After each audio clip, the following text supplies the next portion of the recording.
দেখুন, ক্ষমতার লোভ এমন একটি বিষয় যেখানে কিন্তু জাত বেদ কোনো কিছুই তাদেরকে আটকে রাখতে পারে না। দীর্ঘদিন লড়াই সংগ্রাম করে আসা গণ অধিকার পরিষদের অন্যতম নেতা সাধারণ সম্পাদক রাশেদ খান এমপি হওয়ার লোভে বিএনপিতে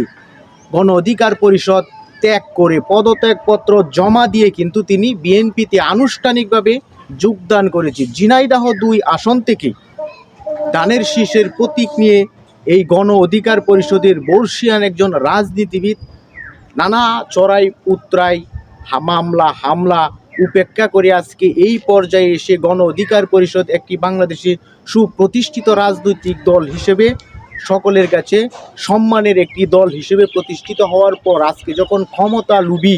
কিছু রাজনৈতিক ব্যক্তিবর্গ দলছুট হয়ে অন্য দলের পক্ষ থেকে আপনি নির্বাচন করতে পারেন জোট সমঝোতা এর কারণে, কিন্তু আপনি দল থেকে ত্যাগ করে পদত্যাগ করে অন্য দলের মশাল কিংবা প্রতীক নিয়ে নির্বাচন করা রাজনীতির দেউলিয়াত্বের পরিচয়ের একটি অংশ হিসেবে আমার ব্যক্তিগতভাবে আমি মনে করি। সুতরাং রাজনীতিতে গতিতে চলবে, ক্ষমতার জন্য নিজের বিবেক বুদ্ধিকে বিসর্জন দিয়ে রাজনীতির মসনদে ক্ষমতার মসনদে যাওয়া এটা আসলে কাম্য হতে পারে না বলে অন্তত আমার কাছে মনে হয়।